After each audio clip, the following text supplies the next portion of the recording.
Hi guys, welcome back to Generational Power. I'm Jane. Today I'm going to be talking about the FDA getting in the way of rapid antigen testing. Me and my partner both thought that this was the way out of the pandemic back in February, honestly, and we're surprised that still to this day it's not available. He had just shared with me a podcast, and I'll put the link below. It's from Solvable. It's a interview with Malcolm Gladwell and Michael Mina.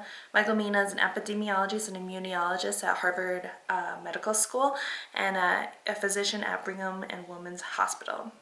So he talks about this company called Celterion Group, who have made and is internationally distributed rapid antigen tests, which are basically like pee strips that are cost under $1 that people can take, and it can be cheap, widespread, and tell if you have coronavirus or not. It could be taken before your kid goes to school, it could be taken before you go to a movie theater, before you go to a restaurant, before you go to work that day, and it would reduce transmission, COVID transmission, within several weeks. So he talks about this test, and he's genius about it, honestly. Like, you could listen to it. He does a far better job of explaining it than I do. But basically, the way that the FDA works now has prevented them from deregulating in that area. And I think that's really funny, especially since what's been going on in the world right now. You've seen my last one, that I think rushing for a COVID vaccine is stupid, honestly, and is very dangerous. The FDA can rush for a vaccine that usually takes 3 years to a couple of months, but they can't reduce their regulations for a rapid antigen test. There's only one that has been approved for use, honestly, here.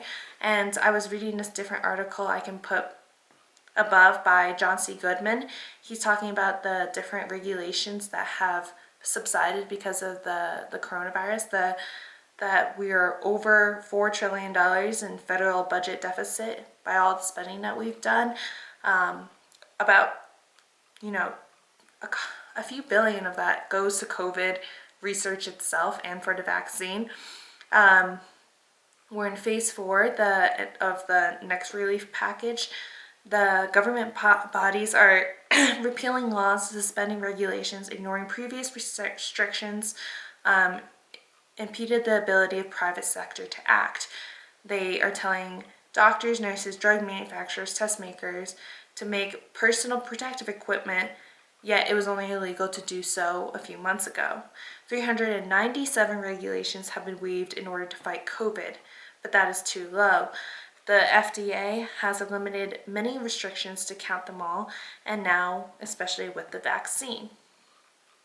Yet, to this day, Michael Mina can't get approved from the FDA cheap, frequent COVID tests. Okay? This is already made, already widely distributed around the world, and we can't get them here. So this is where the FDA's regulations has hindered us. Probably cost many lives, not only to people who could get it, and also to our economy. I will link his article as well, but basically he says that we don't need to stay shut down, and that these things exist, and the only reason we don't have one, and you could buy one today, is because of the FDA. Honestly, we should have a black market for these tests, because there's counties with 2 deaths. I think in Australia, they've been on the longest shutdown since all of this. Not even China is locked down to such draconian measures, and it's outrageous what they've been doing to people because of COVID for this, when testing has not been our priority, but this vaccine has been. So why one sounds more dangerous than the other, doesn't it? Like a pee test for COVID versus getting shot up with something that you don't know what's in it or if there's long-term side effects. How is that the two options that are presented to us to continue on into 2021, and we're not even allowed to choose which ones of those we can take because they're being forced upon us by our government. Okay guys, I'll see you guys tomorrow.